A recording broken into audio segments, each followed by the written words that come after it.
या बातमीपत्राचे प्रायोजक आहे Ghungroo electronics. Satyaratan, Nashik west, Sinnar, Nashik. Proprietor Rahul Bhavsar. Mobile क्रमांक 8308 46 11 11 91 75 23 67 08। मागील आठवड्यापासून सिन्नर नगरपालिका स्वच्छता विभागातील ठेकेदार व सफाई कामगार यांच्यातील सुरू असलेल्या वादावर प्रहार जनशक्तीच्या शरद शिंदे यांच्या मध्यस्थीने पडदा पडला असून उपोषण आंदोलनाचा इशारा देताच बैठकीतून मध्यस्थ मार्ग काढण्यात आला।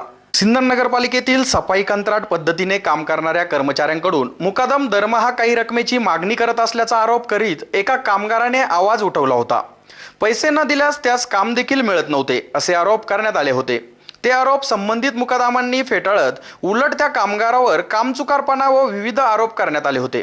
हा वाद वाढून त्या कामगारास आणखी काही कामगारांची साथ मिळाली व त्यांनीही पैसे मागणीचा आरोप केला। त्यात प्रहार जनशक्ती पक्षाचे शरद शिंदे यांनी कामगारांच्या बाजूने उडी घेत थेट उपोषण आंदोलनाचा इशारा दिला। त्यामुळे प्रशासन देखील खडबडून जागे झाले व वाद समंजसपणे मिटावा यासाठी बैठकीचे आयोजन करण्यात आले। यातून हा वाद मिटला असून आरोप प्रत्यारोपावर पडदा टाकण्यात आला व शरद शिंदे यांनी आंदोलन मागे घेतले आहे। SN न्यूज साठी अक्षय गायकवाड।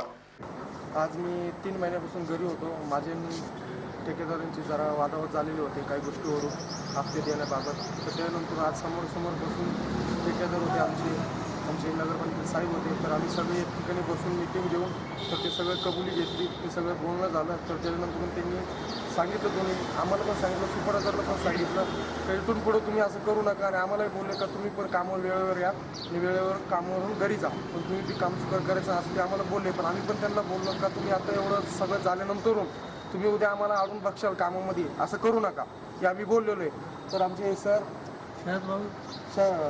शरदभाऊ शिंदे ते आले, ते पार संघटनेचे। तर त्यांनी आम्हाला पाठिंबा दिला का आम्हाला उद्या उपोषण करायचं होतं, पण त्यांनी आज बोलून आम्हाला मिटिंग घेऊन तर सगळं मिटवणूक केलेली आहे। तर आम्हाला उद्यापासून ते काम देत आहे। तर आम्हाला यांच्याकडून खूप मोठा पाठिंबा भेटला, त्याच्याबद्दल मी त्यांचा आभार आहे। नगरपालिकेमध्ये सफाई कामगार जे होते आमच्यावाले, त्यांना काही गैरसमजामधून कामावर कमी केलं होतं आणि त्यांना कामावर घेण्यात यावं म्हणून आम्ही प्रहार संघटनेच्या वतीने उपोषणाचा इशारा दिला होता।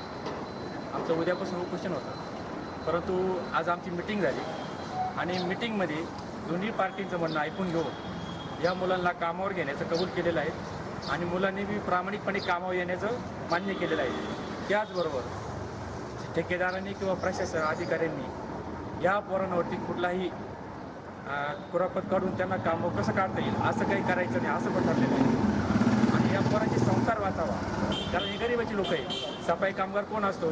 ज्याला कामाची गरज असते, ज्याला पोटाची खळगे भरण्यासाठी रोजंदारीची गरज असते, अशी माणसं काम करतात। हे गरीब कुटुंबातले पोर आहे, यांचे कुटुंब रस्त्यावर येऊ नये म्हणून आम्ही आदरणीय बच्चूभाऊ कडू यांच्या विचाराने प्रहार संघटनेच्या वतीने त्याची बाजू घेतली होती। उपोषण ठरलं होतं, आज त्यांना कामावर घेण्याचं ठरलेलं आहे। दोन्हीचा सबमिट झालेला आहे। त्यामुळे उद्या होणारं आमचं जे उपोषण आहे ते आम्ही स्थगित करतो।